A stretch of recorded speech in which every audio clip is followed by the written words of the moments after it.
Maniniwala ba kayo sa akin kung sasabihin ko sa inyo na ang Canada ay para sa mga taong mahihirap lamang sa Pilipinas at gusto mag-back to zero sa Canada?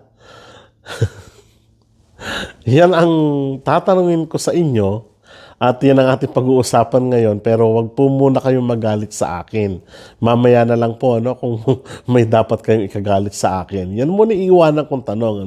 Pero sa technical na pag-uusap natin ngayong araw, ay gusto kong pag-uusapan muna natin yung na-send na message sa atin ng ating kababayan kung ano-ano raw ba yung mga pamamaraan para makarating sa Canada, to be more particular sa gawin ng Alberta. Yan muna yung ating pag-uusapan bago yung aking tanong na nauna. Sabi po ng Canadim or ng Canadian Immigration Law Firm, Alberta Immigration has 4 ways to move to Canada's Rocky region na yung na-publish po noong October 11, 2023 ni Indira Duarte. So babanggitin lamang natin yung 4 na pamamaraan kung paano kayo makakarating sa Canada at kung paano kayo magsasettle, Kayo na may mga business dyan sa Pilipinas at gustong manirahan dito sa Canada o kaya naman gusto mag-put up ng business dito sa Canada, ito yung mga pamamaraan para makarating kayo using this stream or using this pathway. Una nga dito yung tinatawag nating express entry. Common na po yan. Yes, ang Canada po, para sa mga hindi nakakaalam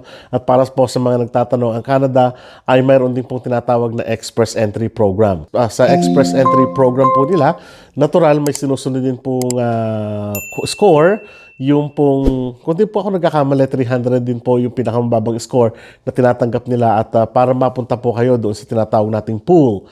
And then pag nabunot po kayo at napasok po kayo sa quota nila for that particular month, ay ibig sabihin pasok po kayo doon sa tinatawag nating express entry program. And then here, magkakaroon po sila kayo ngayon ng tinatawag nating invitation to apply, ng letter or intention to apply, yung bibigyan po nila kayo ng link sa mga program na ito, and then kung paano po kayo mag-apply naman for permanent residency. So ang pinag-uusapan po natin dito sa Alberta ay yung stream na kung saan pwede po kayo maging permanent resident. So ulitin ko po, this is express entry. Kung gusto nyo pong balikan yung ating mga vlog ng mga nakararaan, pakitignan po ninyo sa ating link doon sa ating playlist na nandun po yung program na kung tawagin natin ay express entry, paano mag-apply, ano-ano yung mga requirements, ano-ano yung mga kailangan. Please, pakibalikan po yung vlog natin about doon. The second one is the Alberta Advantage Immigration Program. Sa AAIP, Advantage Immigration Program, naman ay makikita nyo dito yung Advantage Immigration. Makikita nyo doon na may mga iba't ibang stream po ito. Halimbawa, sa mga entrepreneur, sabi ko nga kanina at gusto na magkaroon ng tinatawag nating business dito sa Canada, you can do it so. Pwede po kayo mag-apply doon at makikita nyo na marami sa mga kababayan natin ang gumagawa ng ganitong pamamaraan para mag-put up ng business at para maging permanent resident. Hindi lang po tayo mga Filipino kundi mga ibang nasyon na gustong manirahan dito sa Canada permanently at makita ng tinatawag nating settlement at magkaroon ng pamumuhay nga dito sa Canada. So, marami po tayo yan, mga Indian nationals din, syempre. Mga kaibigan nating mga taga-India, yan. Karamihan ginagawa nila is the Advantage sa Immigration Program, AAIP, ng Alberta. So, pwede rin naman po yung mga workers na basta meron po kayong job offer dito sa Canada at sa Alberta, ay pwede po kayong mag-apply dito sa ganitong program ng Canada, of course. Pag ibig sabihin po kasi kapag may job offer na kayo, meaning meron kayong LMIA na pwede na kayo mag-apply for permanent resident dito sa Alberta, Canada. The third option na pwede kayong maging permanent dito sa Alberta, Canada ay ang pagiging estudyante po. Being international student dito sa Canada, syempre i-apply nyo po yan sa mga DLI ninyo, sa mga school, sa mga universities, colleges na gusto nyo puntahan na nag-o-offer po ng tinatawag nating PGWP or Post-Graduation Work Program. At from that, pwede po kayo mag-apply ng permanent residency. So, ibig sabihin, isa rin po ito sa mga ginagamit ng mga kababayan natin, mga Filipino at ng mga ibang lahi na para mag-settle si dito sa Canada, usually sa Alberta, para magkaroon ng tinatawag nating permanent residency nga. The fourth one, hindi po dito mawala, working in Canada para maging permanent resident po dito sa Alberta. Yes, work permit, and then i-apply po ninyo ito for permanent residency. Dapat po meron kayong tinatawag na job offer letter. And the job offer letter ay manggagaling po sa employer. Pinapasadahan na lang po natin kasi alam na po natin ito para ma-clarify po yung mga hindi pa po nakakaalam at bago po dito sa ating channel. At ito po yung sinasabi natin, ano? Kailangan meron kayong employer na na-applyan, i-apply kayo for LMIA, LMIA kung tawagin natin. At and then ay bibigyan naman po kayo kasunod na tinatawag nating job offer letter. And then job offer letter, pwede nyo na pong i-apply yan for open work work permit, that's what I mean. And then from that ay pwede na po kayong apply for permanent residency para maging eligible na po kayo na maging permanent resident po ng Canada sa mga susunod na panahon. So yan po yung mga main o pangunahin na mga pamamaraan kung paano makakarating dito sa Canada. Una po yung tinatawag nating Express Entry Program. And the next one is the Alberta Advantage Immigration Program. And the third one ay yung international student natin. And then the fourth one naman po ay tinatawag nating kung naka-apply po kayo ng work permit for permanent residency. So, ilan lamang po yun sa mga programa ng Alberta kung paano po kayo mag-settle dito as permanent resident po ng Alberta. So, basic po yun, pero kailangan po nating alalahanin para po sa mga naghahanap ng trabaho o para po sa mga gusto mag-settle dito sa Canada. Okay, now, gusto ko lang basahin sa inyo itong phrase na ito, no? Para makita nyo rin kung bakit ako nagre-react dito. So ito po yan. Canada is good for people na mahirap sa Pilipinas and it is okay for them to start to zero without a question or feeling guilt. Kasi on the first place, wala pa naman sila na built sa Pilipinas na masasayang sa Canada.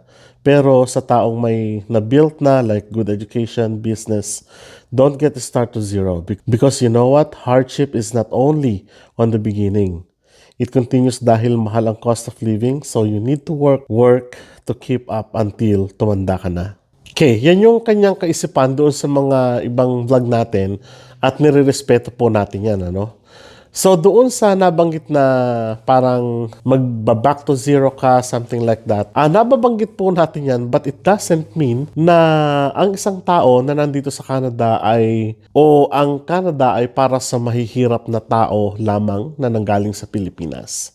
Isang pagpapatunay, may isang family po akong kinakausap ngayon o noong mga nakararaang panahon, hindi ko nababanggitin yung kanilang pangalan. Sila po ay nasa medical field at yung babae po ay doctor at gustong manirahan po dito sa Canada at mag-practice as a physician. So, ibig sabihin, may education sila. Wala sigurong masasayang kung pupunta sila dito sa Canada. Kung sinabing zero yung built nila o zero yung napundar na sila sa Pilipinas, hindi po ako sigurado kasi I'm not sure doon sa sinasabi nung nag-comment na kung wala pang na-built, pwede siguro. Pero sa nakikita ko, marami sa mga kababayan natin ang kung sino pa yung may na-build sa Pilipinas, siya yung nagpupunta sa Canada. Parang ganon.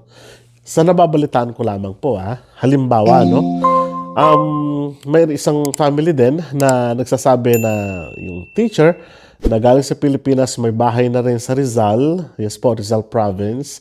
And then yung asawa ay nagtatrabaho na rin sa Metro Manila po. And then, ibig sabihin, batay sa pagkakausap ko sa kanila, may na-built naman na silang bahay, may mga ari-arian na rin silang naipundar, kaya nga lang they're thinking of the future of their children. Same true po doon sa mag-asawang doctor na nakakausap natin at kinakausap natin at nakakausap natin noong mga nakararaan na sila ay may na-built na rin, syempre. Alam naman natin na pag doctor dito sa Pilipinas, hindi po nga medyo mas malaki yung talagang kita nila. But for them, it's not for them anymore. Gusto nila na mag-settle dito sa Canada kasi gusto po nila na yung future ng kanilang anak ay mas mapahusay pa. Ibig sabihin, mahusay na sa Pilipinas. Pero gusto nilang mas mapahusay pa. Yun po ang ibig sabihin. And then, tinanong ako kung may mga doctor ba daw dito sa Saskatchewan. Sabi ko, baka pag napunta ka, Doc, ikaw ang maging doctor, family doctor namin. Biniro ko pa siyang ganon. And to think na mga doctor yun, nagnanais sila makarating dito sa Canada. How much more sa mga taong ordinaryo na hindi naman natin sinasabi na wala talaga silang na-build. And I am disagreeing na ang Canada ay para sa mahirap na tao lamang. Kung yun ang gustong iparating ng nag-comment sa atin. Well, sabi ko, inirerespeto ko po yan. But, to think, sabi ko nga, hindi rin naman po talaga malaking, kumbaga, blur sa atin. Ibig sabihin, malinaw po sa atin na ang papunta po dito sa Canada ay investment din po talaga. Gagastos ka ng malaking salapi, yes. Gagastos ka ng medyo hindi pangkaraniwan, substantial kung tawagin natin, ano? At makakarating ka dito dahil talagang may ginastos ka. Yun po ang ibig sabihin nun. Pero may mga nakararating dito na kaunti lamang po yung ginagastos nila. Depende po sa stream, depende po sa pathway. So yun po ang ibig nating sabihin, ano? So ano po ang pinararating natin dito? Na ang Canada is not for mayaman only, it's not for mahirap only, it's not for the middle class only. Meron pa ba tayo ng mga ganyan? Stratification or social stratifications? Well, balik tayo dun sa usapan natin. Sabi ko nga, hindi ko mo mahirap ka, magpunta ka ng Canada, yayaman ka. I don't believe in that. Depende po yan sa plano, depende po yan sa pangarap, depende po yan sa future goal ninyo na mag-asawa. Kung single ka man, go for it.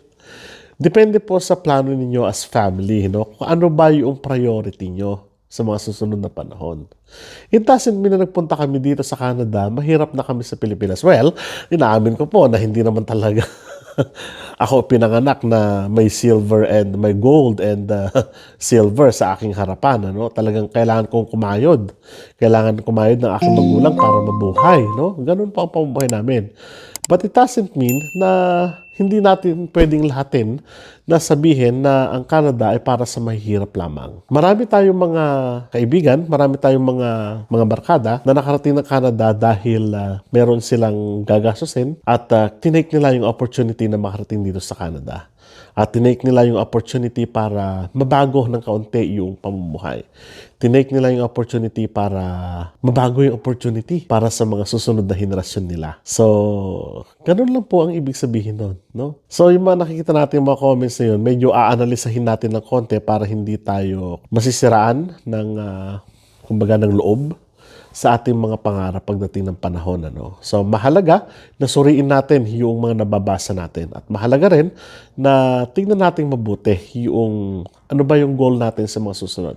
Kasi ito po ang nagdidikta sa atin. No? Kung ganun kasi ang kaisipan, yung mga taga-Australia, ano sila? Yung ibig sabihin mga Filipino na napupunta na Australia, ng Europe, ng USA, ng Hong Kong, ng Middle East. Ano sila? So, yun naman po ang tanong ko. Kailan po ba maging mahirap ka muna bago ka makapag-abroad? I don't believe. May mga may kaya, may mga may kaya sa buhay, may mga profesional, may mga nakapagtayo na ng bahay, may mga nag-invest na sa mga lupain, sa mga stocks, na nagpunta po ng abroad. So, gusto lang po siguro nila na mabago ng kaunti yung environment o kaya naman gusto nilang baguhin totally yung luma ng sistema sa kanilang pamumuhay o mismo sa Pilipinas. Hindi natin alam. Pero sana po wag nating lahatin. Kung kayo po ay nangangarap na makarating dito sa Canada, go for it. So be it. No? So, yun lang po ang ibig natin sabihin. So, maraming salamat po at kita-kita po tayo sa mga susunod na vlog.